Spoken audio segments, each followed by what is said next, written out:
బాప్తిస్మములను గూర్చిన బోధ అన్నాడు. మారు మనసు పొంది పాపక్షమాపణ నిమిత్తం బాప్తిస్మం పొంది అంతటితో మనం ఆగిపోకూడదు.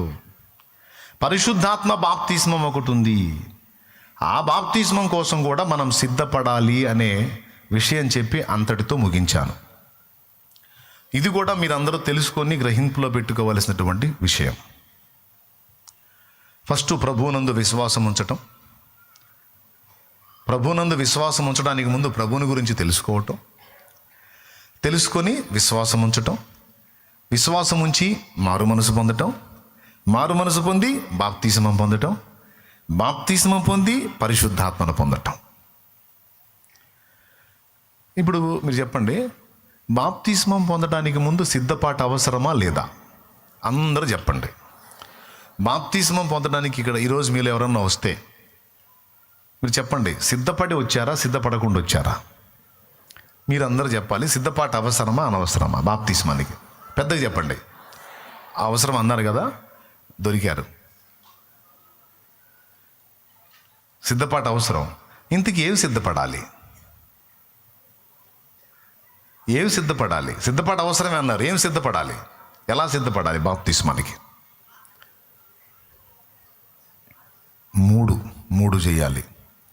ప్రభు అయిన యేసు జనన మరణ పునరుద్ధానాలను గురించి తెలుసుకోవాలి. పునరుద్ధానాలను గురించి యేసు ప్రభు ఎందుకు వచ్చాడు ఈ లోకంలోనికి, ఏం చేశాడు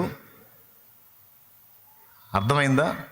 లోక దేవతలకి యేసు ప్రభుకున్న తేడా ఏంది? నేను యేసు ప్రభును నమ్మి బాప్తిస్మం పొందడం ద్వారా నాకు వచ్చే మేలేంటి? బాప్తిస్మం ద్వారా పాప క్షమాపణ కలుగుతుంది, ఆత్మ రక్షింపబడుతుంది, నిత్య జీవం దొరుకుతుంది, నిత్య నరకం నుంచి నేను కాపాడబడతాను, యేసయ్యతో కూడా యుగయుగాలు దేవుని రాజ్యంలో ఉంటాను. ఇది తెలుసు చాలామందికి. ఎందుకంటే నా పాపాలను మోయటానికి యేసు ప్రభు సిలువలో ప్రాణం పెట్టి చనిపోయి సమాధి చేయబడి మూడో నాడు తిరిగి లేచి ఆరోహణమై వెళ్ళి సిద్ధపడిన వారందరిని తీసుకుని వెళ్ళడానికి మళ్ళీ రెండవ రాకడలో రాబోతున్నాడు. ఆయన రాకడా నా పోకడా రెండూ తెలియవు కాబట్టి నేను ఎప్పుడు పోతానో తెలియదు, ఆయన ఎప్పుడు వస్తాడో. కాబట్టి ఈ రెండు జరగకముందే, నేను పోకముందే ఆయన రాకముందే నా పాపాలన్నీ గడిగేసుకుని బాప్తిస్మం పొంది పరిశుద్ధపరచబడి ప్రభురాజ్యానికి వారసురాలిగా నేను తయారవ్వాలని ఫస్ట్ అవగాహన, సిద్ధపాటు అన్నమాట. సిద్ధపాటులో మొదటి భాగం క్రీస్తుని గూర్చిన అవగాహన. లోకములో ఉన్న వాళ్ళు ఎవరు కూడా పాపి అయిన మనుషుని పాపములను విమోచించడం కోసం, పాపము నుంచి విమోచించడం కోసం ప్రాణం పెట్టలా. కానీ యేసు ప్రభు ప్రాణం పెట్టాడు. ఇతర విశ్వాసాలలో ఎక్కడ కూడా పాపికి నిత్య జీవం ఇదిగో ఈ రీజన్ ప్రకారం ఉందని స్పష్టమైన లాజికల్ ఆన్సర్ ఎవ్వరు ఇవ్వాల. ఇతర విశ్వాసాల్లో, క్రీస్తులో, బైబిల్లో, క్రైస్తవ విశ్వాసంలో మాత్రమే లాజికల్గా, తర్కబద్ధంగా ఒక పాపి పరలోకం పోవటానికి న్యాయం ప్రకారం వాడు పొందాల్సిన శిక్ష దేవుడు మోసి ఈ పాపి తప్పు దిద్దుకొని పరివర్తన చెంది ఒక మంచి వ్యక్తిగా మారి తన బ్రతుకును సార్థకం చేసుకునే అవకాశం ఒక క్రీస్తు మాత్రమే ఇచ్చాడు. అందుకే చెప్తున్నాను, యేసు వంటి దేవుడు ఇంకొకడు, యేసుకు సమానుడైన వాడు కూడా లేడు. యేసే నిజమైన దేవుడు, యేసే లోకరక్షకుడు. యేసు లాంటి పరిపూర్ణమైనటువంటి వ్యక్తిత్వం మన గత విశ్వాసాల్లో మనకి దొరకదు. ఆనాడంటే పెద్దలకి తెలియదు కాబట్టి వాళ్ళకి ఎగ్జామ్షన్ ఉంది, తెలియదు కాబట్టి. ఈరోజు మనకి క్రీస్తుని గూర్చిన స్పష్టమైన సువార్త అందుతుంది కనుక ఇప్పుడు మనం నిర్లక్ష్యం చేస్తే మనకి ఎగ్జామ్షన్ ఉండదు, తీర్పు తప్పదు. కాబట్టి ప్రజలారా, ఇంకా ఎవరైనా క్రీస్తుని గురించి సరిగా తెలుసుకోకపోతే తెలుసుకోండి. లోకములో ఎవ్వరూ చేయని పని యేసు చేశాడు.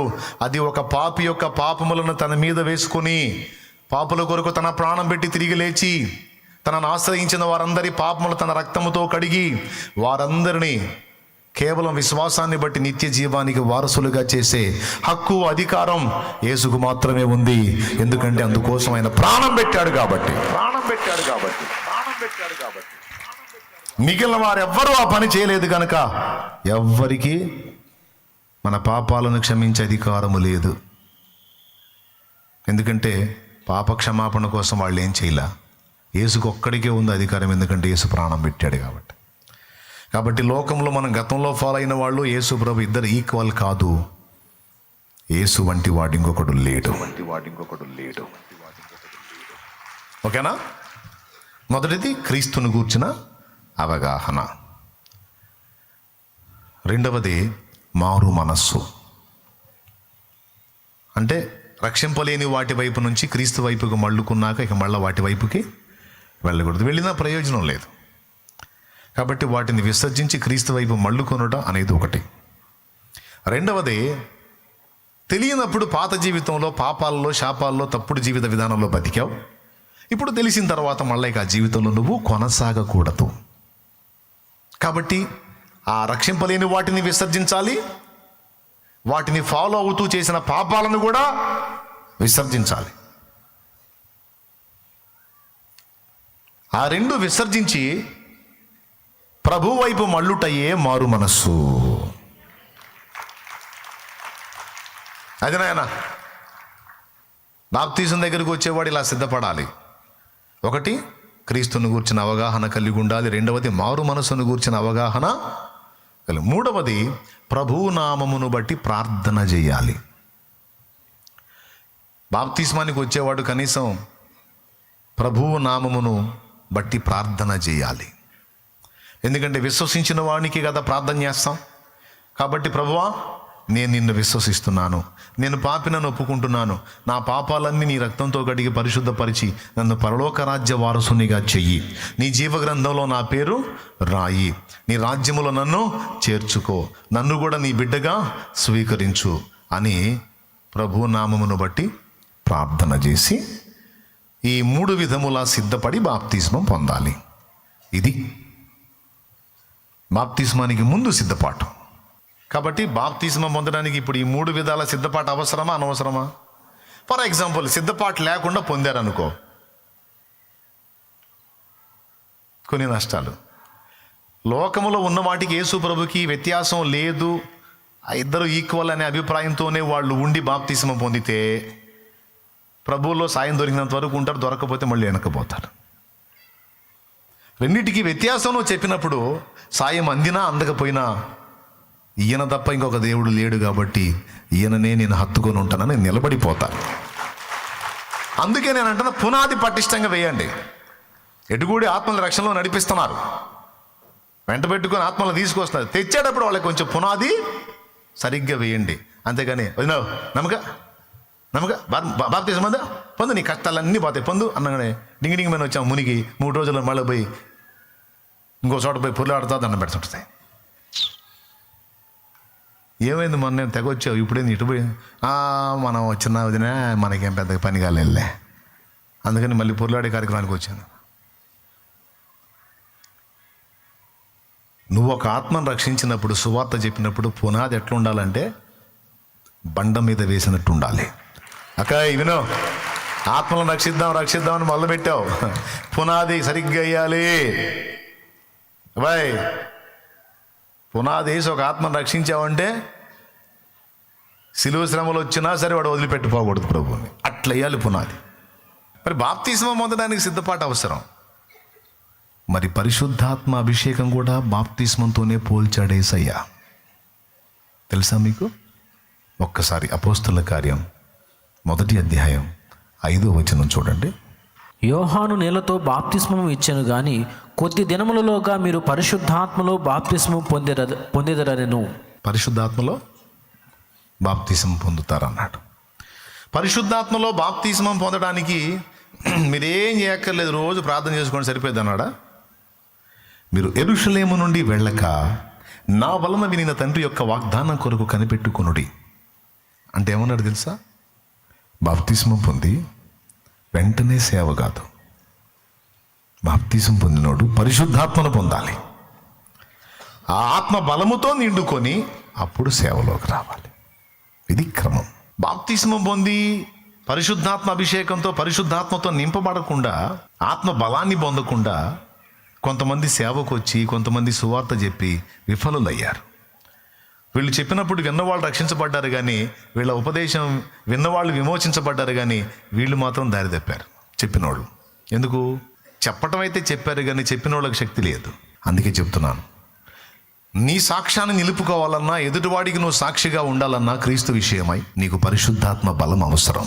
బాప్తిస్మానికి ఎలా సిద్ధపడి బాప్తిస్మం పొందుతున్నావో పరిశుద్ధాత్మ అభిషేకం కోసం కూడా ఖచ్చితంగా సిద్ధపడాలి, కొద్ది రోజులు కేటాయించుకోవాలి. ఇది బైబిల్లో చాలా సాక్ష్యాలు ఉన్నాయి దీనికి యేసు ప్రభు వారు బాప్తిస్మం పొందిన వెంటనే సేవకి వెళ్ళాడా, లేకపోతే పరిశుద్ధాత్మ నింపుదల కోసం పోయాడా? బాప్తిస్మం పొందిన వెంటనే సేవకి వెళ్ళాలా ప్రభు. 40 దినములు అరణ్యములోనికి ఆత్మచేత కొనిపోబడ్డాడు. బాప్తిస్మం పొందిన తర్వాత పరిశుద్ధాత్మ వశం చేసుకొని నిన్ను ఎటు ప్రేరేపిస్తాడో తెలుసా? ఎప్పుడు ఆత్మాభిషేకం కోసం నిన్ను ఏకాంతంగా దేవుని ముందు కూర్చోమంటాడు. దేవుని మహాకృప, నాకు దేవుడి దయ, ఆ రోజు నుంచి ఈ రోజు దాకా నాకున్న, మీరు ఒక వ్యసనం అనుకోండి, ఒక బలహీనత అనుకోండి, నాకున్న వ్యసనం బలహీనత ఏంటంటే దేవునితో ఏకాంతంగా గడిపే పిచ్చి.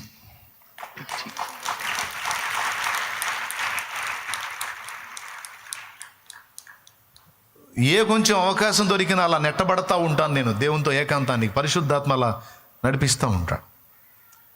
నాకు అత్యంత ఆకర్షణీయమైన విషయం, నాకు చాలా ఇంపైన విషయం, నిరంతరం నా ఆత్మ రేపబడే అంశం ఏదన్నా ఉందంటే ఎక్కువగా ఆ దేవుని కొరకు, దేవుని ఎదుటికి ఏకాంతములో వెళ్ళటం, ఆయన సన్నిధిని అనుభవించటం నాకు మిక్కిలి ఇష్టమైంది.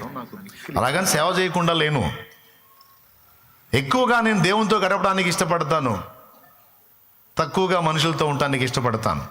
ఎక్కువగా దేవునితో గడిపి తక్కువగా మనుషులతో గడపడం ఫలితం ఆ తక్కువ టైంలోనే ఎక్కువ మంది ప్రభావితం అవడానికి దేవుడు తన శక్తిని అనుగ్రహించి కార్యం చేశాడు. కానీ ఈరోజు సేవకులను చూసినా, విశ్వాసులను చూసినా ఆత్మలు రక్షించాలన్న ధ్యేయం ఉంది, కానీ ఆత్మలను రక్షించడానికి కావాల్సిన శక్తినిచ్చే పరిశుద్ధాత్మను పొందుటలో నిర్లక్ష్యం చేస్తున్నారు. నీళ్లు లేని పైరు ఎట్లా పచ్చగా ఉంటుంది? పచ్చగా వర్ధిల్లని పైరు ఎలా పంటనిస్తుంది? మంచి పంట చేతికి రావాలంటే పైరు పచ్చగా ఉండాలి, పచ్చగా ఉండాలి, నీరు ఉండాలి కదా. పరిశుద్ధాత్మయే లేనిది వర్షము లేని పైరు చందం వేయది, వర్షము లేని పైరు చందం వేయది. అయ్యలారా బాప్తిస్మం పొంది అక్కడతో ఆగిపోయారు. ఏనాడన్నా 10 రోజులు కూర్చొని పరిశుద్ధాత్మ అభిషేకం కోసం ప్రార్థన చేశారా? యేసు ప్రభు ఏమో 40 రోజులు గడిపాడు, అపోస్తలులేమో మేడగది మీద 10 రోజులు గడిపారు, పౌలేమో బాప్తిస్మం పొందిన వెంటనే అరేబియా ఎడారిలోకి వెళ్ళాడు. ఇలాగ భక్తుల్ని చూసినా, ప్రభువును చూసినా బాప్తిస్మం పొందిన వెంటనే వాళ్ళు అరణ్యపు అనుభవంలోకి వెళ్ళారు. యేసు ప్రభుకి బాప్తిస్మం ఇచ్చిన యోహాను సైతం అరణ్య అనుభవంలో దేవుని వాక్కు పొందాడు.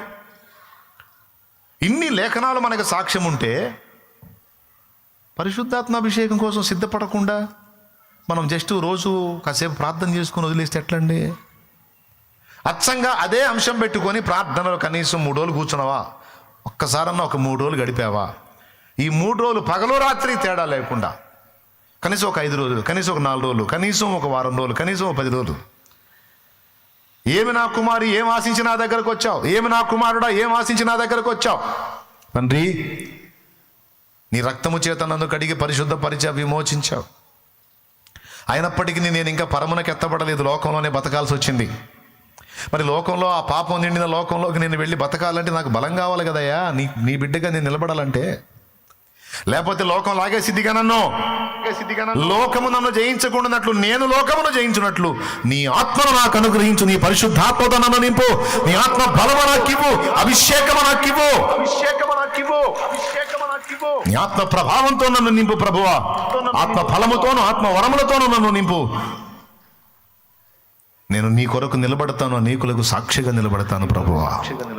నేను నిలవగలుగుతాను, అనేకుల్ని గెలవగలుగుతాను కదా తండ్రి అని ఏనాడైనా కూర్చున్నావా? మొన్న బుధవారం చెప్పే మళ్ళొకసారి రెట్టిస్తున్నాను నేను. ఎందుకు కూర్చోలేదు అంటే దాన్ని గురించిన అవగాహన సరిగా లేదు. మరి అదంత ప్రాముఖ్యం కాకపోతే యేసు ప్రభు బాప్తిసం పొందిన వెంటనే అరణ్యపు అనుభవంలో 40 రోజులు ఎందుకు వెళ్ళాడు?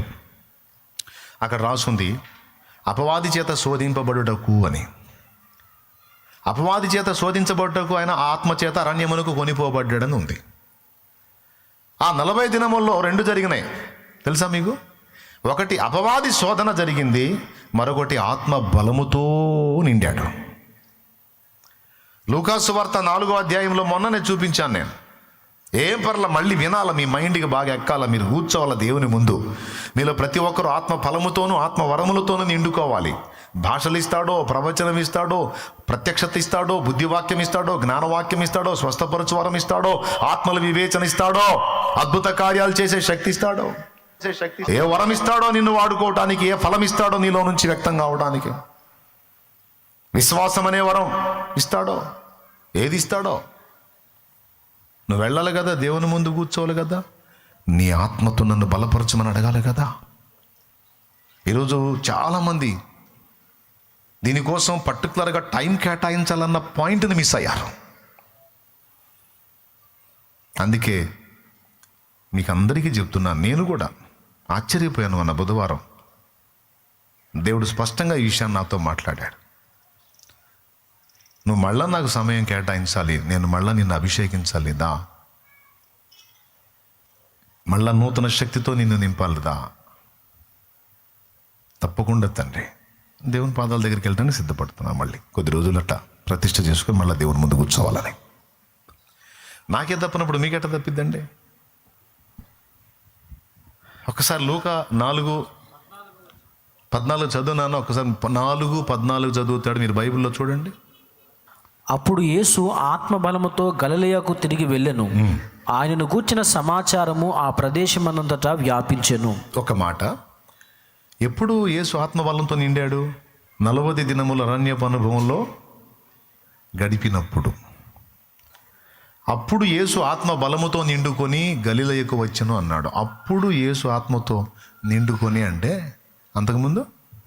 అప్పుడు ఆత్మ బలంతో నిండాడంటే అంతకుముందు ఆత్మ బలము లేదు. బాప్తిస్మం పొందాడు, వెంటనే పరిచర్యకి వెళ్ళాలా. ఆత్మ బలము పొందటానికి క్రమమును అనుసరించి అరణ్యపు అనుభవంలోకి వెళ్ళాడు. శిశువు ఎదిగి ఇశ్రాయేలుకు ప్రత్యక్షమగు వరకు అరణ్యములో ఉండెనని బాప్తిస్మం ఇచ్చి యోహాను గూర్చి రాయబడి ఉంది. ఆయన అరణ్యపు అనుభవమే, ఏలియా అరణ్యపు అనుభవమే, యేసయ్య అరణ్యపు అనుభవమే. ఎందుకు? ఆత్మ బలముతో నిండుకోవటానికి. అపోస్తలులను అడవికి పోలేదు కానీ మేడగది మీదకి పోయారు. మొత్తం 120 మంది చేరారు ఆ గదిలో. 10 రోజులు ఒకటే పాయింట్, నువ్వు మా మీదికి పంపుతానన్న ఆత్మను పంపు, నీ శక్తితో మమ్మల్ని నింపు. ఇక మొరపెడతా ఉన్నారు, గోజాడుతూ ఉన్నారు, కనిపెట్టి ప్రార్థన చేస్తున్నారు. యేసయ్య చెప్పాడు కదా కనిపెట్టండి అని. ఆత్మాభిషేకం కోసం ప్రార్థించటం, ధ్యానించటం, కనిపెట్టడం, ప్రార్థించటం, ధ్యానించటం, కనిపెట్టడం చేయాలి. పరిశుద్ధాత్మతో నింపబడినటువంటి అనుభవాన్ని దేవుడు మనకు అనుగ్రహించి స్పష్టపరిచినప్పుడు అప్పుడు కృతజ్ఞతలు చెప్పి ఇంకా బయలుదేరాలి. అర్థమైందా? కొన్ని దినాలు కేటాయించుకోవాలి తమ్ముడు, కేటాయించుకొని దేవుని ముందుకు వెళ్ళాలి. అందులో ముందే చెప్తున్నాను, వాక్యం ఒక పక్క చదువుకోవాలి. ఎందుకంటే కొన్నిసార్లు పరిశుద్ధాత్మ అభిషేకం కోసం మనం కాచుకుంటే సైతానుగాడు మనల్ని శోధించే ఛాన్స్ ఉంది. తెలుసా మీకు? ప్రదీపమును వెలిగించుటకు దంచి తీసిన అచ్చ ఒలీవ నూనె కావాలన్నాడు. దంచి తీసిన అచ్చ ఒలీవ నూనె ఉంది అంటే నకిలీ నూనె కూడా. కొంతమందికి ఆ నకిలీ నూనె వచ్చే దారుణాలు చేస్తారు. ఆ నకిలీ నూనె వచ్చి నేను ప్రవచనం చెబుతాను, నేను అది చేస్తాను, నేను ఇది చేస్తాను అని హడావుడి చేసి తేడాలు చేస్తుంటారు. నకిలీ నూనె. అచ్చ ఒలీవ తైలము ప్రదీపాన్ని వెలిగిస్తుంది. అలాగే మనం వెలిగించబడినట్లు, లోకానికి వెలుగునట్లు అచ్చ ఒలీవ నూనెలాగా పరిశుద్ధాత్మ అభిషేకము స్వచ్ఛంగా మన మీదకి రావాలి. అది అచ్చమైందో నకిలీదో మన క్లారిటీ ఇచ్చేది వాక్యం. మన మీదకి వచ్చిన తైలము అచ్చమైనది, నిజంగా పరిశుద్ధాత్మ అభిషేకం అయితే మన చర్యలన్నీ వాక్యానుసారముగా ఉంటాయి. అందులో కల్తీ ఉందంటే వాక్యానికి భిన్నమైన అడుగులు పడుతుంటాయి మన దగ్గర. ఇదే గుర్తు. ఎందుకంటే మీరు ఇప్పుడు నేను చెప్పాను, పోయిన బుధవారం చెప్పా, మళ్ళీ ఈరోజు చెప్పా. ఇక మీరు మోకాళ్ళు వేసి మొదలు పెడతారు, అయ్యా స్తోత్రం, కుమ్మరించు నాయన నీ ఆత్మతో నన్ను నింపు ప్రభా, కుమ్మరించని అడుగుతారు కదా. అడిగినప్పుడు వాడు సైతాన్ని నకిలీ నూనె నెత్తి మీద పోయి శోధిస్తే, అందుకని ముందే వాక్య ధ్యానం ప్రార్థన కనిపెట్టి దేవుని ఆత్మతో ముందే చెప్పాలి. మోసగాడు నా దరి చేరనీయొద్దు ప్రభువా, నీ పరిశుద్ధాత్మ అభిషేకం ఒరిజినల్గా నా మీదికి రావాలి. నేను పేరు ప్రఖ్యాతుల కోసం ప్రాకులాడను, ధన కనకాల కోసం నేను ప్రాకులాడను. నీ మహిమ కొరకు, ఆత్మల రక్షణ కొరకు ఖర్చు అవుతాను ప్రభువా. నన్ను వాడుకో, నన్ను బలపరచు, నన్ను నిలబెట్టు, నా ఇంటి వారిని నిలబెట్టు, నా ద్వారా సమాజాన్ని గట్టు, నన్ను గట్టు, నా ద్వారా సమాజాన్ని గట్టు ప్రభువా. నీ ఆత్మతో నన్ను బలపరచు అంటే ఆ పరిశుద్ధాత్మ మన మీదికి వచ్చినప్పుడు అప్పుడు సాక్షులం అవుతాం మనం. పరిశుద్ధాత్మ మీ మీదికి వచ్చినప్పుడు అపోస్తల కార్యము 5లోనేమో కనిపెట్టమన్నాడు, 8వ వచనంలోనేమో ఆత్మ మీ మీదికి వచ్చినప్పుడు మీరు శక్తి నొందెదురు. ఆత్మ మీదికి వచ్చినప్పుడు మీకు బలం వచ్చింది అంటే, మీదికి రాకపోతే శక్తిహీనులుగా ఉంటారు. శక్తివంతులై భగ్గున మండాలంటే ఆత్మ బలం కావాల్సిందే, పరిశుద్ధాత్మ సహాయం కావాల్సిందే. అందుకే దేవుని ముందుకు వెళ్ళాలి. అయితే ఒకటి మాత్రం ఖాయం, పరిశుద్ధాత్మ అభిషేకాన్ని యథార్థంగా వాంఛించి కోరి నువ్వు తండ్రి ముందుకు వెళితే, దేవుని ముందుకు వెళితే తప్పకుండా నీకు ఆత్మను అనుగ్రహిస్తాడని లూకాసు వార్త 11:13 రాసుంది. పరలోకమందున్న మీ తండ్రి తన్ను అడుగువారికి పరిశుద్ధాత్మను ఎంతో నిశ్చయముగా అనుగ్రహించుననెను. మత్తయి సువార్త 7:7 కూడా అదే అడగమంటుంది. మోకాళ్ళుని అప్పులు తీర్చుకోవడానికి డబ్బులు ఈ ప్రభా, మన గోలంతా ఇదే. కేసు కొట్టే తండ్రి, అయ్యా ఎన్ని రోజులు పిల్లలు లేకుండా అయ్యా ఒక బిడ్డని అయ్యా బర్రెకి జ్వరం వచ్చింది ప్రభువా, 3 రోజుల నుంచి పాలు ఇట్లేదు అయ్యా. ఇది ఏంది, ఇది బర్రె అంట, బర్రెకి జ్వరం వచ్చిందంట, 3 రోజుల నుంచి పాలు ఇట్లేదు ప్రభువా, బర్రెను స్వస్థపరుచుంది ఆయన. బర్రె ముఖ్యమా, ముందు పరిశుద్ధాత్మ బలం ముఖ్యమా? పరిశుద్ధాత్మ బలం నీ మీదకి వస్తే బర్రెకు వచ్చిన జ్వరం స్వస్థపరిచే కాదు, ఆ బర్రెను నువ్వు తాగితే స్వస్థత వచ్చింది. ఆ బర్రెనే కాదు, మనిషికి రోగం వచ్చినా మనిషిని తాగినా స్వస్థత వచ్చింది. అది రహస్యం. అప్పులు తీర్చే కాదు, పరిశుద్ధాత్మ బలం వచ్చిందనుకో, అప్పులు ఎలా తీర్చాలో దానికి కావాల్సిన అజ్ఞానం వస్తుంది, పరిష్కారంగా చేసుకునే తెలివి వస్తుంది, ధైర్యంగా వాటిని ఎదుర్కొనే దమ్ము వస్తుంది. నువ్వు అడిగే సకల ప్రార్థనలకు జవాబు దేవుని ఆత్మ ద్వారా ఉంది నాయన. అందుకే ముందు అడగాల్సిందేంది, మళ్ళీ మోకాళ్ళుని ఈ వచనం ఎత్తి, మోకాళ్ళుని మళ్ళీ ఈ వచనం అడుగుడి మీకు ఇవ్వండి అన్నావుగయ్యా. నేనేం అడిగాను తండ్రి? ఒక అరెకరమేగా తండ్రి నేను అడిగింది. ఏదో ఇల్లు కట్టడం 4 సెంట్లు కదా ప్రభు నేను అడిగాను. నేనేం అడిగాను తండ్రి? అడుగుడి మీకు ఇవ్వబడుతుంది, వెదగుడి మీకు దొరుకుతుంది అన్నావుగయ్యా. స్లాబే కదయ్యా నేను ఏపీమంటుంది, మండిగోడలు అట్నే ఉన్నాయి ప్రభా, స్లాబ్ వేయించు తండ్రి. మన ప్రార్థనలన్నీ ఇటే ఉంటాయి. మీరు చెప్పండి, మనం అడగమంది, దేవుడు అడగమంది ఏంది? అడుగుడు ఏముందో చూడు. అడుగుడి మీకు ఇవ్వబడుతుంది, వెదగుడి మీకు దొరుకును, తట్టుడి మీకు. అడుగు ప్రతివాడు పొందున, వెదగు ప్రతివానికి దొరుకును, తట్టు ప్రతివానికి. ఆ కింది చదువు. మీలో ఏ మనుషుడైనను తన కుమారుడు తన రొట్టెను అడిగిన ఎడల, ఓ తండ్రి తన కుమారుడు చేపనడిగితే చేపకు ప్రతిగా పామునిచ్చునా? ఓ తండ్రి తన కుమారుడు చేపనడిగితే చేపకు ప్రతిగా పామునిచ్చునా? పరలోక తండ్రి వారి కంటే శ్రేష్ఠుడేగా, పరలోక తండ్రి వారి కంటే శ్రేష్ఠుడేగా. నీ ప్రేమ కొదువలేనిది, నీ కృప అంతము కానిది. నీ ప్రేమ కొదువలేనిది, నీ కృప అంతము కానిది. అమ్మ కన్న మిన్నవో యేసయ్యా, నాన్న కన్న మిన్నవో యేసయ్యా. స్తోత్రం. యేసయ్య ఓ పక్కన కూర్చొని డబ్బుని నీకు కావాల్సిన అవసరాలకు సంబంధించిన వాటన్నిటిని ఒక పక్కన పెట్టి, కుమారుడా నేను కావాలా ఈ కావాలా అని అడిగితే అబద్ధాలు ఆడకుండా నిజం చెప్పండి. ఏం అడుగుతారు? అవునా? అట్లయితే ఇంక దేనికోసం ప్రార్థన చేయొద్దు, మర్యాద చేయొద్దు. నా అప్పులు తీర్చని అడగొద్దు, నా రోగం స్వస్థపరచని అడగొద్దు, ఏం అడగొద్దు. నాకు ఏసయ్యా నువ్వే కావాలని అడుగు. ఆయన ఏసైని ఏం చేసుకుంటావు? గట్టి చేయొత్తున్నావు ఏసే కావాలని ఏం చేసుకుంటావు? ఏసైని డబ్బులుంటే డాబా కట్టుకోవచ్చు, డబ్బులుంటే పొలం కొనుక్కోవచ్చు, డబ్బులుంటే భార్యకి బంగారం చేయించవచ్చు, పిల్లలకి బ్యాంకులో వేసుకోవచ్చు. డబ్బులుంటే ఎన్ని ప్రయోజనాలు. ఏసైని ఏం చేసుకుంటాం కదా? ఏసై కావాలా? ఏం చేసుకుంటారు ఏసైని? అన్నీ ఉంటాయనే మామూలు కదా మీరా? మీరు ఇప్పుడు ఏసైనా అడుగుతుంది అన్నీ ఉంటాయని, ఏసై ఉంటే అన్నీ వస్తాయని. అంతేనా? అంతేనా? వెండి బంగారములు నాకు వలదు, పేరు ప్రఖ్యాతులు నాకు వలదు, ఇహ భోగ భాగ్యాలు నాకు వలదు, ఇహ భోగ భాగ్యాలు నాకు వలదు, సిరి సంపదల ఆశ నాకు లేదు, సిరి సంపదల ఆశ నాకు లేదు, నీ పాద సన్నిధే నాకు చాలు, నీ పాద సన్నిధే నాకు చాలు. స్తుతి స్తుతి నీకే తల్లి, పాడు వచ్చింది, పాడు. స్తుతి నీకే నా ప్రభు,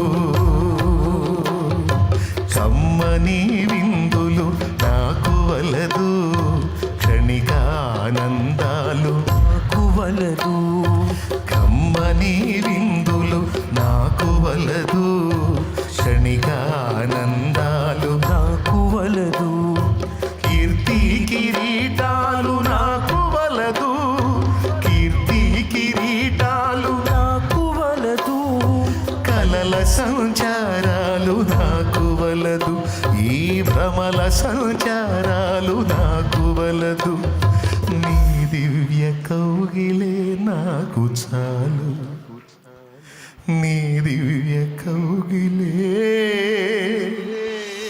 నాకు చాలు. స్తుతి నీకే నా ప్రభు, స్తుతి నీకే నా ప్రభు, స్తుతి ఘనత మహిమలన్నీ నీకే యేసు ప్రభు, స్తుతి ఘనత మహిమలన్నీ నీకే యేసు ప్రభు. అది నాయనా ప్రార్థన, అది నాయనా ప్రార్థన. నువ్వు కావాలి నాయనా నాకు, నీ ఒడిలో సేద తీరాలి, నీ కౌగిల్లో ఒదిగిపోవాలి, నీ రెక్కల నీడ నాకు కావాలి. సమస్యలు సమస్యలు నీకు తెలియకుండా వచ్చినాయా? నీకు తెలిసే వచ్చినాయి. తెలిసే అనుమతించిన వాడి అనవసరంగా ఎందుకు అనుమతిస్తావు? నాకు అవసరం కాబట్టి అనుమతించావు. నువ్వేం పిచ్చోడివా? తెలివిగల్లోడివి, జ్ఞానవంతుడివి. తెలివిగల్ల జ్ఞానవంతుడివి ఉండి నాకు ఈ సమస్య రానిచ్చావంటే పిచ్చితనంగా అయితే రానియవుగా, నాకు అవసరం కాబట్టి రానిచ్చావు.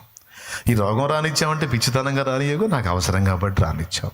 ఈ అప్పుల పాలు నేను కానీ కాబడ్డాను అంటే అనవసరంగా కాలేదుగా, అవసరం కాబట్టి రానిచ్చావు. నా మంచిని కోరే నువ్వు అవసరమని అనుమతించినవి అనవసరం అనుకుంటే నువ్వే తీసేస్తావు గయ్యా. కాబట్టి వాటి గురించి నాకు చింత లేదయ్యా, వాటి గురించి నాకు చింత లేదు. నాకు నువ్వు కావాలి, నీ సన్నిధి కావాలి, నీ బలం కావాలి. ఈ జీవితకాలం ముగించకముందే నీకోసం ఫలించాలి, నీకోసం వాడబడాలి, 10 మందికి దీపంగా మారాలి, 10 మందికి దీవెనగా మారాలి. నాకు నువ్వు కావాలి. నువ్వు ఉంటే నా బ్రతుకు వెలుగుతుంది. నా బ్రతుకు వెలిగితే అది 10 మందికి ఆదర్శం అవుతుంది. అయ్యా, నీకోసం నేను బ్రతుకున్నట్లు నన్ను అభిషేకించు, నన్ను వాడుకోయ్యా, నాకు బలమీ అయ్యా. ఒకప్పుడు తెలియక నా కోసం, నా ఇంటి కోసం అని అన్ని ఆలోచనలు చేశాను. ఈరోజు నాకు ఆశ లేదయ్యా, నన్ను, నా బిడ్డల్ని, వాళ్ళ బిడ్డల్ని కూడా బ్రతికించగల దేవుడు నువ్వు నాకు దొరికావు. ఇంకా నేను దేని గురించి ఆలోచించి దిగులు పడేదయ్యా, నువ్వు లేకపోతే కదా. సర్వకృపానిధివి. ఏమండి వద్దులే, పాటల డోసు ఎక్కువైంది, మళ్ళీ మ్యాటర్ పోయింది. సర్వకృపానిధివి, సంపదలుగా నువ్వు ఉంటే ఇంకా నాకే. ఒక పక్క వెండి బంగారాలు, ఒక పక్క ఆయన కూర్చొని నీకేం కావాలంటే ఖచ్చితంగా మీరు ఎవరిని అడుగుతారు? ఆయన నిజంగా నీతో ఉంటే అయ్యో ఆయనకి సాటి వస్తాయి అవి. ఆయన దలుచుకొని ఆయనకి ఇష్టమైతే అవన్నీ తెచ్చి నీ కాళ్ళ కింద పెట్టడు. అపోస్తలుల కాళ్ళ దగ్గర పడేలా, అబ్రహాం కాళ్ళ దగ్గర పడేలా. నీకెవడో ఎవడో. అందుకే చెప్తున్నాను, కనిపెట్టి ప్రార్థన చేయి మోకాళ్ళుని. ఎందుకొరకంటే పరిశుద్ధాత్మ కొరకు. పరిశుద్ధాత్మ కొరకు బాప్తిస్మానికి ఎలా సిద్ధపడాలో, నీటి బాప్తిస్మానికి ఎలా సిద్ధపడాలో, అగ్ని బాప్తిస్మానికి కూడా అలా సిద్ధపడాలి. నీటి బాప్తిస్మానికి ఎలా సిద్ధపడాలో, పరిశుద్ధాత్మ బాప్తిస్మానికి కూడా అలా సిద్ధపడాలి. ఈ రెండు బాప్తిస్మాలు పొందితే, వినండి, ఈ ఒక్క మాట వినండి, ఈ రెండు బాప్తిస్మాలు నువ్వు పొందితే మూడో బాప్తిస్మం ఉంది. ఆ బాప్తిస్మం పొందడానికి శక్తివంతురాలు అవుతాం. మూడో బాప్తిస్మము యేసు పొందిన బాప్తిస్మం, అపోస్తలులు పొందిన బాప్తిస్మం. మనల్ని సంపూర్ణులుగా చేయటానికి దేవుడు అనుమతించే బాప్తిస్మం శ్రమల బాప్తిస్మం. తెలుసా మీకు? రూపాంతర కొండెక్కాడు, ప్రార్థించడానికి ఒలీవల కొండెక్కాడు, దైవ చిత్తం నెరవేర్చడానికి గోల్గొత్తా కొండ కూడా ఎక్కాడు. మనం మిగిలిన కొండలు ఎక్కుతాం, మనం ఆ కొండ కూడా ఎక్కాలి. క్రీస్తు కొరకు శ్రమ పడాలి, దైవ చిత్తము నెరవేర్చడానికి శ్రమ పడాలి. లేకపోతే నీకు బహుమానం ఎందుకు ఇవ్వాలి? క్రీస్తు చేసిన త్యాగం అనే కొండెక్కాలి. ఆ కొండెక్కడానికి శక్తి పొందుతాం. పరిశుద్ధత అనే కొండెక్కాలి, ఆ కొండెక్కడానికి శక్తి పొందుతాం. అందుకే చెప్తున్నాను, శ్రమల కొండ. మొదటిది ఏ బాప్తిస్మం? నీటి బాప్తిస్మం. రెండవది బాప్తిస్మం. ఈ రెండు పొందితే మూడవది శ్రమల బాప్తిస్మం. ప్రభు అన్నాడు, నేను పొందబోవు బాప్తిస్మం ఒకటి ఉన్నది, నేను పొందవలసిన బాప్తిస్మం ఒకటి ఉన్నది అన్నాడు. ఎక్కడో అన్నాడు బైబిల్లో, ఏడన్నాడో తెలియండి, చూడండి. లూకాసు వార్త 12వ అధ్యాయం 50వ వచనం.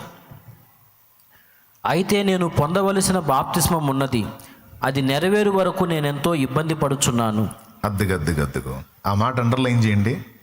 దాని అర్థం ఏంటో ఎప్పుడన్నా ఆలోచించారా? యేసయ్య రెండు బాప్తిస్మాలు పొందాడు. యోహాను బాప్తిస్మ ఇచ్చి యోహాను ద్వారా నీటి బాప్తిస్మం పొందాడు. అరణ్యపు అనుభవంలోకి వెళ్ళి అగ్ని బాప్తిస్మం, పరిశుద్ధాత్మతో నింపబడ్డాడు. ఈ రెండు అయినాయి. ఈ రెండు అయిన తర్వాత మళ్ళీ నేను పొందవలసిన బాప్తిస్మం ఒకటి ఉంది, అది నెరవేరవాలని నేను ఎంతో ఇబ్బంది పడుతున్నాను. దానికి పైన ఏమన్నాడు?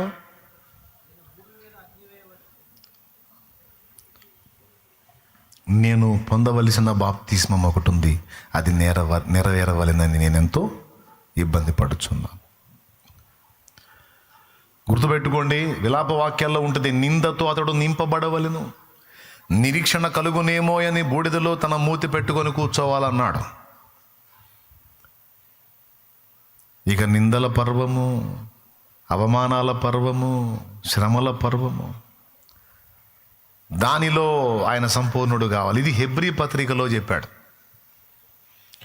అలాగే కొలసే పత్రికలో చెప్పాడు. హెబ్రీ పత్రికలో ఏం చెప్పాడో చూద్దాం. ఒకసారి బైబిల్ ఉన్న వాళ్ళు తీసుకున్నానా? 2వ అధ్యాయం తీసుకోండి మా, 10వ వచనం చదువునానా. సంపూర్ణ సిద్ధి ఎలా కలిగిద్దో చూడక్కడ. ఎవని నిమిత్తము సమస్తమును ఉన్నవు, ఎవని వలన సమస్తమును కలుగుచున్నవు, ఆయన అనేకులైన కుమారులను మహిమకు తెచ్చుచుండగా వారి రక్షణకర్తను శ్రమల ద్వారా సంపూర్ణునిగా చేయుట ఆయనకు తగును. అదండి సంగతి. శ్రమల ద్వారా సంపూర్ణునిగా చేయుట. శ్రమల వలన మనకి కొన్ని ప్రయోజనాలు ఉన్నాయి. వాటిల్లో ఒకటి మనం సంపూర్ణులం అవుతాం శ్రమల ద్వారా. ఇప్పుడు మామూలుగా మాట విన్నోళ్ళు, కాస్త అన్నీ బాగున్నప్పుడు ఎగిరెగిరి పడ్డోళ్ళు, ఏదన్నా రోగమో సమస్యో బాధో అనే శ్రమ రాగానే కదలకుండా కూర్చుంటారు చూడండి. మామూలుగా ఉన్నప్పుడు, ఫ్రీగా ఉన్నప్పుడు నాకేందన్నయ్య పాపపు తలంపులు వస్తున్నాయి అనుకుంటూ వచ్చేవాళ్ళు, ఏదన్నా ఒక డోస్ తగిలిందనుకో, స్ట్రోక్ ఒకటే, ఇంకా డైలాగ్తో రారు. శ్రమలు ఎక్కువైనాయి, ప్రార్థన చేయ అన్నయ్య. ఇప్పుడు పిచ్చి పిచ్చి ఆలోచనలు రావట్లేదా అమ్మా? ఏమొస్తాయి అన్నయ్య? ఇదే జరిగిపోయింది నాకు. అర్థమైందా? కొంతమందికి గర్వం ఎదుటోళ్ళని సమాధాన పట్టడానికి ఒప్పుకోరు, ఎదుటోళ్ళని క్షమాపణ అట్టడానికి ఒప్పుకోరు, అందరినీ నిందిస్తూ ఉంటారు. ఇలాంటి వాళ్ళు కొంతమందిని నేను చూశాను, నా జీవితంలో కొంతమందిని చూశాను. నేను మంచానేసి ఆ గర్వాన్ని విరిచి వాళ్ళు అందరినీ పిలిచి క్షమాపణ అడిగేటట్టు చేశాడు దేవుడు. ఒక సోదరు ఉంది, యేసు ప్రభుని ఎన్నిసార్లు ధ్యానం చేసినా నాకైతే తెలియదు, కానీ ఒక సోదరి నన్ను మాత్రం రోజు తలుచుకుంటుంది. రోజుగా స్త్రీ ఆమె, కానీ విపరీతమైన ద్వేషం. ఎందుకంటే ఆమె కూడా సేవ చేస్తుంది. ఏమో మరి ఆ సంఘానికి చెందిన వాళ్ళు ఎవరైనా ఇక్కడికి వచ్చి కూర్చున్నారు, ఏమో పాడు, మరి నాకేం తెలుసు. ఎందుకు అంత ద్వేషం నా మీద? ప్రసంగం ఎప్పుడు ఆమె ప్రసంగానికి నిలబడ్డా ఖచ్చితంగా యేసు ప్రభు ప్రత్యక్షత ఉంటుందో లేదు, నా ప్రత్యక్షత మాత్రం నాకు ఎల్లప్పుడూ ఉంటుంది.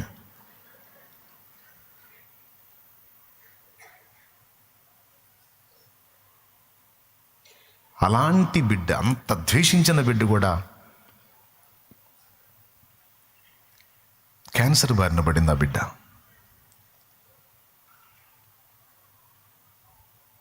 చివరికి బెడ్ మీద ఉండి సహోదరులతో కబురు పెట్టింది నాకు. ఏమన్నా తెలుసా? అన్నా, శాలేమన్నా బిజీగా ఉంటాడు,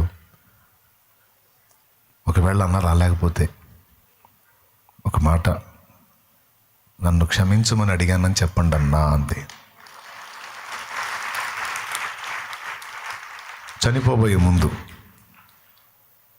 దైవజనులే వచ్చి చెప్పాను నాకు, చనిపోబోయే ముందు క్షమించమని అడిగానని చెప్పండి అన్నా అంది. ఓపిక ఉన్నంత వరకు నన్ను తిడతానే ఉంది. ఎప్పుడైతే బెడ్ మీద పడిపోయిందో అన్ని గుర్తు చేస్తున్నాడు దేవుడు. ఆ శ్రమలో ఆమెను సంపూర్ణురాలిగా చేస్తున్నాడు. లేకపోతే ఇప్పుడు నన్ను అలాగా ఆమె నన్ను ఆ క్షమాపణ కోరకపోతే రేపు అక్కడ పాయింట్అవుట్ చేస్తాడు. అందుకని కృపగల దేవుడు, పరిశుద్ధాత్మ దేవుడు ఆ బిడ్డను కరుణించి, ఒప్పుకో, లేకపోతే రేపు తీర్పులోకి వస్తావు, అన్యాయంగా నింద మోపావు, అన్యాయంగా ప్రచారం చేశావు, అన్యాయంగా ద్వేషించావు, బాహాటంగా 10 మందిలో ఆ బిడ్డను అవమానపరిచావు, నేను ఏర్పరచుకున్న వాడిని నువ్వు ద్వేషించావు, అది నీకు పాపమైంది, అది తీర్పులోకి వచ్చింది, ఒప్పుకో. చూడు పరిశుద్ధాత్మ ఎంత కృపగలవాడో చూడండి.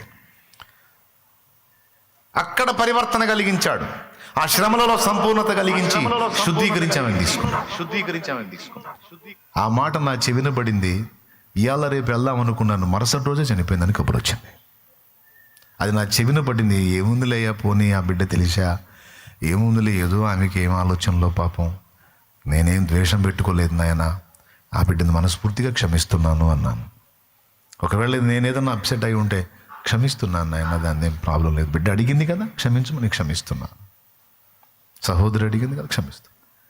మరుసటి రోజు కన్ను మూసిందని కబురు వచ్చింది. నాకు తెలిసిన ఇంకొక ఆయన ఉన్నాడు, అస్సలు రెస్పెక్ట్ చేయని వ్యక్తి ఆయన. కానీ చివరి ఘట్టంలోకి వచ్చేటప్పటికి దగ్గరకు పిలిచి కూర్చోబెట్టుకొని మాట్లాడిన పరిస్థితి ఇచ్చాడు దేవుడు. ఎందుకు ఈ విషయాలు చెప్తున్నానంటే, ఆ బాప్తిస్మం మనం పొందకపోతే పరిపూర్ణం కాము, మనలో ఎగస్టాలు బాబు. ఏమో మీలో ఉండే ఎన్నున్నాయో మీకేం తెలుసు, నాలో ఎన్ని ఉన్నాయో నాకేం తెలుసు. తోమితే ఒక తోముడు మొత్తం పోతాయి, అడ్రస్ లేకుండా. అంటే తోముడు కావాలి. శ్రమల వలన మనకు కొన్ని ప్రయోజనాలు. వాటిలో నంబర్ 1 సంపూర్ణ సిద్ధి. నంబర్ 2 క్రీస్తు విషయమే మనం శ్రమ పొందిన ఎడల గొప్ప బహుమానం. దేవునికి స్తోత్రం. మన కోసమే మనం శ్రమ పడితే ఎందుకు కిరీటం పెట్టాలి దేవుడు?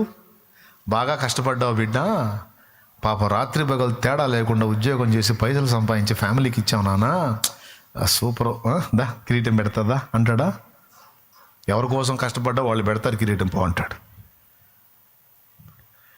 మరి ఆయన ఎందుకు కిరీటం పెడతాడంటే, నిస్వార్థముగా నీ నిమిత్తము నీ వారి నిమిత్తం కాక ఇతరుల కోసం నువ్వు కష్టపడ్డావు, ఇతరుల కోసం నువ్వు టైంని కేటాయించావు, ప్రయాసపడ్డావు, శ్రమపడ్డావు, దుఃఖపడ్డావు, ప్రార్థించావు, ప్రకటించావు, తిన్నావో తినలేదో ఇతరుల సాధక బాధల్లో పాలు పంపులు పంచుకున్నావు, ఇతరుల ఆత్మలను రక్షించడానికి, జీవితాలను వెలిగించడానికి నువ్వు నీ లైఫ్ని పణంగా పెట్టేశావు. గ్రేట్ దా, ఇదిగో అని నీతిగల న్యాయాధిపతి నిన్ను పిలిచి ఆయన నీకు సిద్ధపరిచిన నీతి కిరీటము, జీవ కిరీటము, అక్షయ కిరీటం, వాడబారిన మహిమ కిరీటము, దయా కిరీటం, ఆయన ఎన్ని కిరీటాలు పెట్టాలని నన్ను పెట్టేస్తాడు. ఆయన అర్థమైందా? ఎప్పుడు పెడతాడు కిరీటం? బాగా సంపాదించి వెనకేసినప్పుడా, ముందేసినప్పుడా? ప్రభు పనిలో వేసినప్పుడు. ఎక్కడేసినప్పుడు? ప్రభు కొరకు ఫలించినప్పుడు, ఆత్మల రక్షణ కొరకు వాడబడినప్పుడు. అది నీ జ్ఞానము, నీ ఆయుష్, నీ ఆరోగ్యము, నీ ధనము, నీ సాంపాద్యము. ఇదిగో గొప్ప త్యాగం చేసావు బిడ్డ. నువ్వు చేసిన ఆ పని వల్ల, నువ్వు ఇచ్చిన ఆ ధనం వలన ఇదిగో ఒక మందిరం కట్టబడింది, అక్కడ కొంతమంది ఆరాధించడానికి ఒక ప్రాంగణం ఏర్పడింది. నీ కష్టం దానికి ఉపయోగపడింది. నువ్వు నా నిమిత్తం నీ కష్టాన్ని త్యాగం చేశావు. నీ కొరకు నువ్వు దాచుకొనక నా కొరకు వెచ్చించావు గనక ఇదిగో రా అంటాడు రేపు. అంతేగాని మంచి అపార్ట్మెంట్ కట్టావు, దా కిరీటం పెడతాదా? ఫ్లాట్ ఎంత కమ్మేవేంది? ఫ్లాట్ ప్రభా 6 లక్షల దాకా పడింది ప్రభా, బాగానే తీసావు రేట్లు, దా కిరీటం పెడతా అంటాడా? నువ్వు అపార్ట్మెంట్ కడితే నాకెందుకు, ఫ్లాట్ 1 కోటికి అమ్మితే నాకెందుకు? నువ్వు సంపాదించిన డబ్బును ఎవడు అనుభవించాడో వాడు పెడతాడు పోరా కిరీటం. ఏం చేసావు చెప్పు? ప్రజల కొరకు ఏం చేసావు? 10 మంది కొరకు ఏం చేసావు? అది అందుకే చెబుతున్నాను అయ్యలారా, అమ్మలారా, 2 బాప్తిస్మాలు పొందిన మనం 3వ బాప్తిస్మానికి అర్హులం అవుతాం. ఆ బాప్తిస్మలో సంపూర్ణులం అవుతాం. ఆ బాప్తిస్మం ద్వారా మనం బహుమానాన్ని పొందుతాం, నిత్య స్వాస్థ్యాన్ని అనుభవించగలుగుతాం, సంపూర్ణులం కాగలుగుతాం. శ్రమలను ఎదుర్కోవడానికి, క్రీస్తు నిమిత్తం శ్రమపడడానికి మనకు బలం వస్తుంది పరిశుద్ధాత్మ బాప్తిస్మం ద్వారా. ప్రభు పని చేయటానికి శక్తి వస్తుంది. ఎంతమంది వింటున్నారో, ఇక్కడ ఉన్నవాళ్ళు, లైవ్లో ఉన్నవాళ్ళు అందరూ గ్రహించండి. 3వ బాప్తిస్మం గురించి వివరణ ఇచ్చాను. కనిపెట్టి ప్రార్థన చేయాలి. బాప్తిస్మం పొందినోళ్ళు ముందు నీటి బాప్తిస్మం పొందండి. నీటి బాప్తిస్మం, ముంచడ బాప్తిస్మం పొందినోళ్ళు పరిశుద్ధాత్మ బాప్తిస్మం కోసం కనిపెట్టి ప్రార్థన చేయండి, సిద్ధపడండి. పరిశుద్ధాత్మ బాప్తిస్మం కూడా పొందినోళ్ళు ఇక నేను చెప్పే పని లేదు. పరిశుద్ధాత్మ బాప్తిస్మం కానీ నువ్వు పొందావనుకో, అమ్మా నువ్వు పరిశుద్ధంగా ఉండు అని నేను చెప్పాల్సిన అవసరంలా. పరిశుద్ధ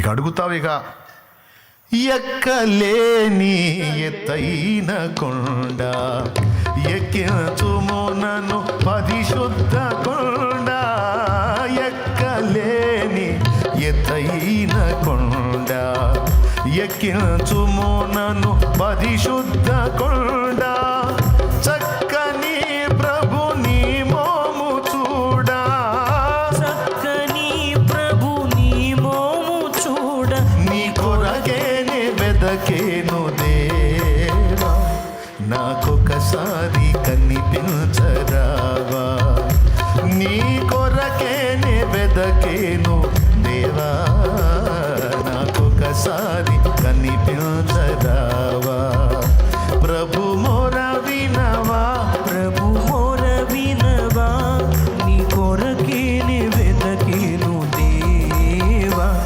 నాకొకసారి కనిపించరావా. ఏమండి?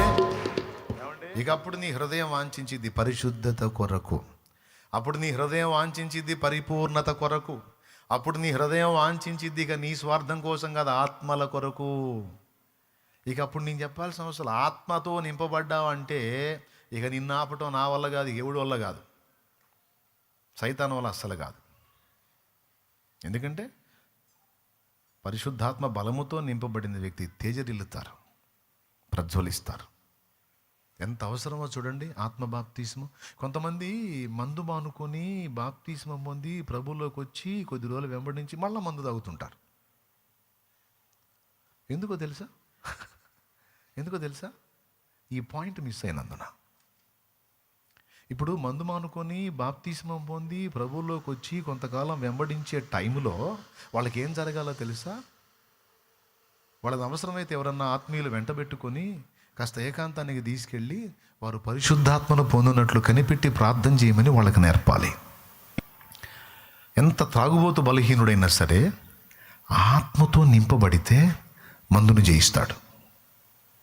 ఎంత వ్యభిచార పాపమోడైనా సరే వాడిని తీసుకెళ్ళి ఏకాంతంలో కానీ నువ్వు కానీ దేవునితో గడిపేటట్టుగా చేయగలిగితే, పరిశుద్ధాత్మను పొందాలి నాన్న, ఆత్మను పొందినంత వరకు కనిపెట్టి ప్రార్థన చేయనాయన అని నువ్వు కానీ ఆ భక్తికి నడపగలిగితే, ఆ ప్రార్థనకు నడపగలిగితే, వాడు కనిపెట్టి ప్రార్థించి ఆత్మను పొందగలిగితే, అక్కడ దాకా నువ్వు కష్టపడితే ఆత్మను పొందాడా దాన్ని జయిస్తాడు.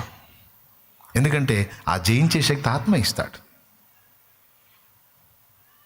కాబట్టి బాప్తిస్మంలోకి నడిపించి అంతటితో వదిలేస్తున్న భక్తులారా, బిడ్డలారా, వారు పరిశుద్ధాత్మను పొందినంత వరకు వారిని నడిపించండి. తెలుసా మీకు, పరిశుద్ధాత్మ దేవుడు ఇవన్నీ చేస్తాడు. ఆయన వారిని హత్తుకొనున్నట్లు ముందు వీళ్ళని ఎక్కడికి నడపాలి? భక్తికి నడపాలి. నేను చెప్తున్నాను, సరే తాగుబోతాడు, ఇప్పుడు ప్రభువులోకి వచ్చి మళ్ళీ వెనక్కి వెళ్ళాడు కదా, వాడిని దర్శించును, వాడితో కూర్చొని మాట్లాడు, ఇప్పుడైనా నువ్వు దాన్ని వదిలేయాలనుకుంటున్నావా అని అన్నాడు. వాడు చెప్తాడు, వదలాలనే కదా నేను బాప్తిసం కూడా పొందింది, కానీ నా వల్ల కావట్లేదు, ఉండలేకపోతున్నాను అంటే, మరి నాతో కొద్ది రోజులు ప్రార్థనకు వస్తావా? నేను దేవునితో ఏకాంతంగా గడకపోతున్నాను, నాతో వస్తావా? వస్తాను. ఒక 10 రోజులు కేటాయించు, లేదా ఒక వారం కేటాయించు, ఒక 5 రోజులు కేటాయించు, లేదా ఒక 3 రోజులు గడుపుతావురా అని ముందు నీ సహవాసాన్ని తీసుకొని వారిని ప్రార్థనలోకి తీసుకెళ్ళిందాం. నిజంగా నీకు ఆత్మల భారం ఉంటే ప్రార్థనలో తీసుకెళ్ళి ఈ విషయం చెప్పు.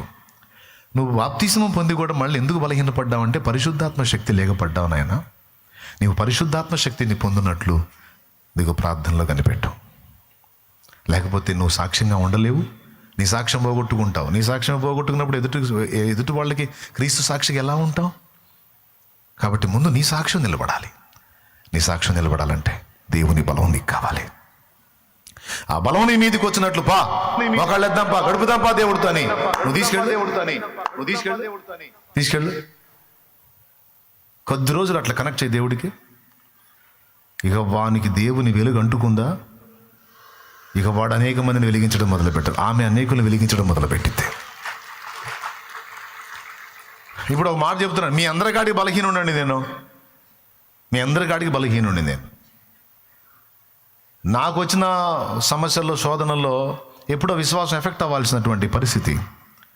అయినా సరే ఇన్ని మైళ్ళు ప్రయాణం చేస్తూ, సేవ చేస్తూ, ఆటుపోట్లను తట్టుకొని నిలబడింది. ఇదంతా నా శక్తితో జరుగుతుంది కాదు, నాకు తోడై ఉన్న పరిశుద్ధాత్మ సహాయంతో జరుగుతుంది. ఇది రహస్యం.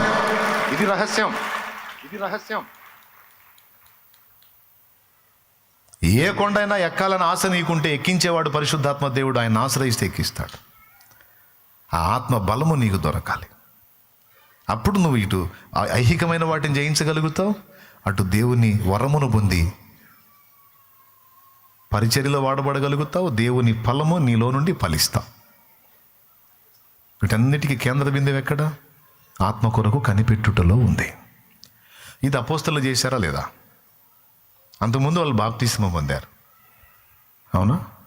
తర్వాత పరిశుద్ధాత్మ బాప్తిసం పొందారు. పొందినాక సాక్షులుగా బయలుదేరారు. పొందినాక వాళ్ళలో దేవుని శక్తి కార్యం చేసింది. పొందినాక వాళ్ళు చేతులు ఉంచినప్పుడు రోగులు స్వస్థత పొందారు. పొందినాక వాళ్ళు మాట్లాడితే ప్రభావం తాకి 1000 మంది బాప్తిస్మానికి వచ్చారు. ఆత్మను పొందిన తర్వాత వారి వస్త్రాలకు తగిలినటువంటి రోగులు వస్త్రాలు తగిలితే రోగులకు తగిలినా కూడా స్వస్థత కార్యాలు. ఇట్లా ఈ శక్తి అంతా కూడా పరిశుద్ధాత్మ దేవుడిచ్చింది. ఈ ప్రభావం అంతా కూడా పరిశుద్ధాత్మ దేవుడు ఇచ్చింది. నేను చెప్తున్నాను, ఆ మెట్టుకు రావాలి నువ్వు. అప్పుడేం జరిగింది? పరిపూర్ణత వస్తుంది, దేన్నైనా తట్టుకునే శక్తి వస్తుంది. దేవునికి మహిమ. అవునా?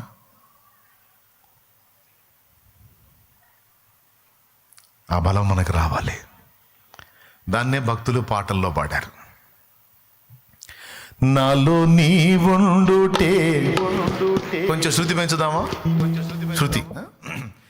నాలో నీ ఉండుటే, నీలో నేనుండుటే, నా ఆత్మీయ అనుభవమే, పరిశుద్ధాత్ముని అభిషేకముతో నే పరిపూర్ణత చెందిన.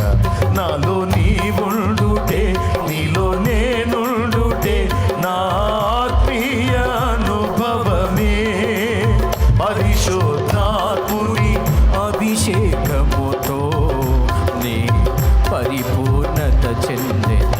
ఆహనాధన్యత, ఓహో నా భాగ్యము, ఏమని వివరింతును, ఏమని వివరింతును. దేవునికి మహిమ. ఏమర్థమైంది అందులో ఏమర్థమైంది? పరిశుద్ధాత్మని అభిషేకంతో నేను పరిపూర్ణత చెందిన. దేవునికి మహిమ కలుగును గాక. హల్లెలూయా. ఇంకొక పాటలు అంటాడు కదా, పరిమళించెనే నా సాక్ష జీవితము, పరిశుద్ధాత్ముడు నన్ను నడిపించుచున్నందునే, పరిమళించెనే నా సాక్ష జీవితమే, పరిశుద్ధాత్ముడు నన్ను నడిపించుచున్నందునే, పరిశుద్ధాత్మలో ఆనందించెద హర్షధ్వనులతో, హర్షధ్వనులతో, పరిశుద్ధాత్మలో ఆనందించెద హర్షధ్వనులతో, హర్షధ్వనులతో, అత్యున్నత సింహాసనముపై ఆసీనుడా, దేవదూతలు ఆరాధించు పరిశుద్ధుడా, యేసయ్యా నా నిలువెల్ల నిండియున్నావు, నా మనసారని సన్నిధిలో సాగిలపడి నమస్కారము చేసేదా, సాగిలపడి నమస్కారము చేసేదా. దేవునికి మహిమ. ఆ ప్రభావంతో ఎప్పుడు నింపబడతావో అప్పుడు శత్రువు నీ ముందు నిలవలేడు, నిన్ను గెలవలేడు. ఆ ప్రభావంతో ఎప్పుడు నింపబడతావో అప్పుడు 1000 మందిలో నిలబడ్డా నీవు ప్రత్యేకంగానే ఉంటావు. దేవుని యొక్క ఆత్మ సన్నిధి నీతో ఉంటుంది కనుక ఆ ఆకర్షణ నీకుంటుంది. నీ మాట శక్తివంతమైద్ది. ఇంతుంది మరి ఏందనుకున్నా పరిశుద్ధాత్మ అభిషేకంలో, కానీ నిర్లక్ష్యం చేశారు. కాబట్టి పడతాలు లెగుస్తా జీవితాలు దొర్లిస్తున్నారు. ఇప్పుడు పోయిన బుధవారం విన్నారు, ఇప్పుడు కూడా విన్నారు. ఇదే పాయింట్ని కేంద్ర బిందువుగా చేసి ఈరోజు కూడా నేను మాట్లాడాను. కొంచెం ఆలోచన చేయండి, కొద్దిగా టైం కేటాయించండి. కొంతమంది భక్తులు ఏం చేశారో తెలుసా? సీనియర్స్ కొంతమంది స్టార్టింగ్లో అలా కనిపెట్టి ప్రార్థన చేసి ఆత్మను పొందుకొని, ఇక నాకు ఇబ్బంది లేదు, ఇంతటితో సరిపోయింది అని ఆగిపోయారు. ఇక మళ్ళా పరిశుద్ధాత్మ కోసం మళ్ళా వాంఛించటం, మళ్ళా కొద్ది రోజులు సిద్ధపరచుకోవటం, మళ్ళా క్రొత్త తైలంతో నింపబడదాం, మళ్ళా సిద్ధపడదాం అనేటువంటి అభిప్రాయం వదిలేసి అప్పట్లో నేను ఆత్మను పొందానని ఆ సాక్ష్యమే మాట్లాడుతూ ఇప్పటిదాకా దొర్లించుకుంటూ వచ్చారు. అందుకే స్టార్టింగ్లో ఉన్న ప్రభావం తర్వాత లేదు, స్టార్టింగ్లో ఉన్నటువంటి ఫోర్స్ అనేది తర్వాత లేదు. నేను అంటున్నాను, అపోస్తలులు ఒక్కసారి ఆత్మను పొంది ఊరుకోవాలా. అపోస్తల కార్యం 2లో ఆత్మను పొందారు, పరిచర్య చేశారు. మళ్ళా 4లో వచ్చేటప్పటికి మళ్ళా అందరూ కలిసి ప్రార్థన చేశారు, మళ్ళా ఆత్మతో నింపబడ్డారు. అంటే వాళ్ళు ఒక పక్కన పరిశుద్ధాత్మతో నింపబడుతూ దానికోసం సమయం కేటాయించి ప్రార్థన చేస్తూ, మరో పక్క పరిచర్య చేస్తూ, మళ్ళా కొద్ది రోజులు మళ్ళా పరిశుద్ధాత్మ శక్తితో నింపబడుతూ పరిచర్య చేస్తూ, ఆ విధంగా వాళ్ళు భక్తి జీవితాన్ని సాధన చేసి దేవుని కొరకు ఒక మంట రగిలిస్తే అప్పుడు స్టార్ట్ అయిన మంట ఎప్పటికీ అలా కంటిన్యూ అవుతానే ఉంది. అది విషయం. మరి ఆనాడు పొందినా ఓకే, మరి ఇప్పుడు అప్పుడెప్పుడో పొందా ఓకే, మరి ఇప్పుడు అన్న వాళ్ళు భాషలు మాట్లాడుతున్నారు, నాకు రావట్లేదన్న భాషలు. అంటే నువ్వు బాదుషాలు తిని కూర్చో, వచ్చింది భాషలో ఎందుకు వచ్చిందమ్మా? మోకాళ్ళని ప్రార్థన చేయమ్మా. దేవుడు భాష ఇస్తాడో, ప్రవచనం ఇస్తాడో, ఇంకా వరం ఏదైనా ఇస్తాడో దేవుని కొరకు వాడబట్టానికి. నువ్వు అతిశయించకుండా, నువ్వు పాడు కాకుండా, నువ్వు లైన్లో ఉండి దేవుని పని చేయడానికి అవసరమైనటువంటి బలము, జ్ఞానము, శక్తి, జీవం నా దేవుడు ఇస్తాడు. నువ్వు కనిపెట్టి ప్రార్థన చేసింది లేదు, కూర్చోవాలి కదా దేవుని దగ్గర. అందుకే భక్తులు పాడారు, కరుణాపీఠము చేరరే, దేవుని కృపాచరణాస్థలిని చేరరే, పరలోక జనకుని వరములు లభించు, తరుణోమవు ప్రార్థనలో కరములు జోడించి. అది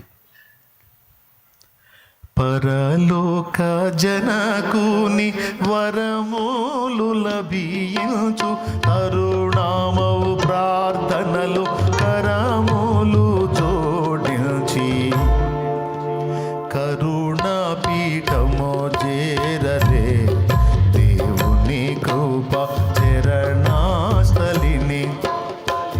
దేవునికి ఓ రోగే, ఓ పేషెంటో, నేను చెప్పినట్టుగా కానీ నువ్వు పరిశుద్ధాత్మతో నింపబడితే నీ రోగం అడ్రస్ ఉండటం ఇక నీకు అర్థమైపోయింది. నీ రోగం అడ్రస్ కూడా ఉండదు. ఇంకా చెప్పాలంటే ఇతరుల మీద నీవు చేతులు ఉంచినప్పుడు స్వస్థతను అందితారు. నువ్వు పేషెంట్వే, నువ్వు ఊలాటం కాదు. నేను చెప్పినట్టుగా ప్రార్థన చేసుకొని బాప్తిస్మం పొంది ఉంటే నువ్వు పరిశుద్ధాత్మ శక్తితో నింపబడినట్లు వెళ్ళి దేవుని సన్నిధిలో కూర్చో. ఆ తర్వాత చూడు, ఒకటే అడుగు, నీ ఆత్మతో నన్ను అభిషేకించు, నీ ఆత్మ బలము నాకివ్వు, పరిశుద్ధాత్మను నాకివ్వు అని అడుగు, అంతే. మళ్ళీ వెళ్ళి కాసేపు ప్రార్థన చేసి మళ్ళీ కాసేపు బజార్లను తిరగవాకు. వాళ్ళు తిరగల అట్లా, మేడగది మీదకి పోయారు, 10 రోజులు వారు కనిపెట్టి ప్రార్థన చేశారు. ఆత్మను పొందుకున్నాక దిగారు. దేవునికి స్తోత్రం. కాబట్టి పట్టుబట్టు అన్నా, మరి నాకు అట్టంటే అవకాశం రాదు, మరి ఏం చేయాలన్నా నేను అంటే, మరి ఆత్మను పొందుకోవాలంటే కొంచెం టైం కేటాయించాలి. అవసరమైతే నీ ఇంటి నుంచి బయటకు వచ్చే పరిస్థితి లేదు, ఇంట్లోనే కూర్చోవాలి, అక్కడే చేయాలి, ఓకే. ఇంటి పనులు చక్కబెట్టుకో, అది బాధ్యత. అంతవరకు నెరవేర్చుకొని ఇక ఏ టైమును కూడా ఖాళీగా పోనీయొద్దు. ఇంటి బాధ్యతలు నెరవేర్చు, డోర్ క్లోజ్ చేసేసాయి, వెళ్ళిపో గదిలోనికి. గదిలోకి వెళ్ళి డోర్ క్లోజ్ చేసే మోకాళ్ళే. ఇక గోజాడు, నానా నీ ఆత్మతో నన్ను అభిషేకించు, నీ శక్తితో నన్ను నింపు, నీ బలముతో నన్ను. వాక్యం చదువు, మళ్ళీ ప్రార్థన చేయి, స్తుతించు, కనిపెట్టు. ఇక అదొక దీక్ష భూను. మళ్ళీ గుర్తుపెట్టుకో, నకిలీ తైలం మీదకి వచ్చేటట్టు ఉంటుంది, జాగ్రత్త.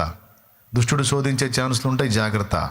వాటి ప్రలోభాలకు లొంగొద్దు, వాటి ఎఫెక్ట్లు గుర్తుపట్టి తప్పించుకో. ఎందుకంటే ప్రభు దగ్గరికే వచ్చాడు, పరిశుద్ధాత్మ శక్తి కోసం ఏనబోతే వాడు వచ్చాడు, నా శక్తిని ఇస్తా కాలు మొక్కని. అర్థమైందా మీకు? ఏ శక్తిని ఇస్తా?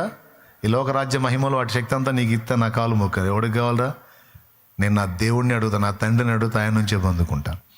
ముందే నువ్వు ప్రార్థనలు, దుష్టుడు నన్ను మోసగించకుండా వాడిని బంధించు, నీ పరిశుద్ధాత్మను నాకు అనుగ్రహించు.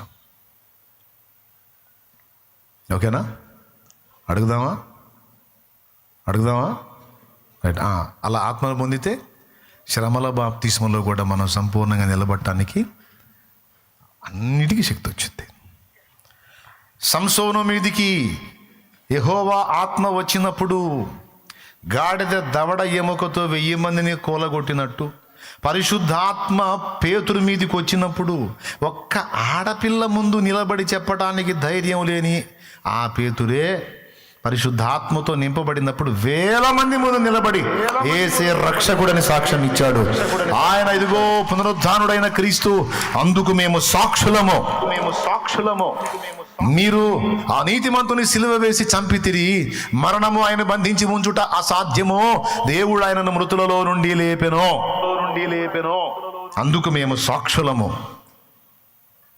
ఇద్దరు ముగ్గురు సాక్షులుంటే వారి నోటి మాట ద్వారా ప్రతిదీ స్థిరపరచబడిద్దని మోషే ధర్మశాస్త్రం చెప్పింది కదా. ఇద్దరు ముగ్గురు కాదు, ఇదిగో మేము ఇంతమంది ఉన్నాం, మేము సాక్షులం. యేసు పునరుద్ధానానికి చాలామంది సాక్షులం ఉన్నాం. ఇద్దరు ముగ్గురు సాక్షులు ఉంటేనే ధర్మశాస్త్రం ప్రకారం ఒప్పుకోవాలిగా. మీరు ఇంతమంది సాక్షులం ఆయన పునరుద్ధానానికి ఎందుకు ఒప్పుకోరు? అంత్య దినములలో జనులందరి మీద నా ఆత్మను కుమ్మరించునని ప్రవక్త అయిన యోవేలు ద్వారా ప్రవచించలేదా? అదిగో అదే ఇప్పుడు జరుగుతుంది అని వారికి ఇంకా అనేకమైన విషయాలను గురించి సాక్ష్యం ఇచ్చినప్పుడు అనేక మంది పొడవబడి, సహోదరులారా రక్షణ పొందుటకు మేమేమి చేతుమని అడిగినప్పుడు మీరు ప్రభువైన యేసునందు విశ్వాసం ఉంచి మీలో ప్రతివాడును పాపక్షమాపణ నిమిత్తము బాప్తిస్మం పొందమన్నాడు. అప్పుడు దూరస్తులకును సమీపస్తులకును ఈ పని చేసిన వారందరికీ కూడా పరిశుద్ధాత్మను వరము లభిస్తుంది, ఈ వాగ్దానం అందరికీ దక్కుతుంది అన్నాడు. ఒకప్పుడు ఒక ఆడపిల్ల ముందు సాక్ష్యం ఇవ్వలేనుడు వేల మందికి బాప్తిసం ఎట్టిచ్చాడు? పరిశుద్ధాత్మ బలం. నలుగురు సర్దార్లను ఆపలేక గుండు కొట్టించుకున్నాడు, కళ్ళు బీగించుకున్నాడు. గాడిద దవడతో 1000 మందిని ఎలా కూలగొట్టాడు? పరిశుద్ధాత్మ. ఆత్మ బలం మీద ఉన్నప్పుడు మండాడు, ఆత్మ బలం వదిలి వెళ్ళిపోయినప్పుడు విడజింబుదును అనుకున్నాడు, ఏమీ లేదు. ఇప్పుడు చెప్పండి నాయన, రహస్యం ఎక్కడుంది నాయన? అందరు చెప్పండి నాయన. క్లియర్గా అర్థమైందా నాయన? సిద్ధపడి ప్రార్థించాలని అర్థమైందా నాయన? దానికి ఎవరెవరు రుజువులు నాయన? ప్రభు 40 దినాలనైనా, అపోస్తలు 10 దినాలనైనా, మొత్తం కలిపితే 50 రోజులనైనా, పెంతెకోస్తు అంటే 50వ రోజునైనా. మనం చేయాల్సింది ఒక్క భాగమేనాయనా, 4 భాగాలు ప్రభువే చేస్తాడు నాయన. ఆ ఒక్క భాగం కూడా మనం చేయకపోతే మన కాడికి దరిద్రుడు ఇంకొకటి ఉండండి నాయన. అందుకని ఆ ఒక్క భాగం కోసం తిప్పలు పడండి నాయన. ప్రభు 40 నాయన, అపోస్తలు 10 నాయన. ఎవరు ఎక్కువ నాయన?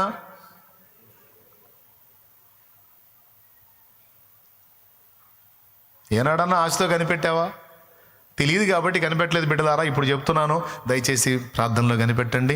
ఇక శక్తిహీనులుగా ఉండవాకండి, శక్తివంతులై ఉండాలి. అంత్యకాల సంఘానికి మనం సిద్ధపడాలి, రాకడకు అనేకులను సిద్ధపరచాలి. ఆ కృప మనందరికీ లభించుగాక.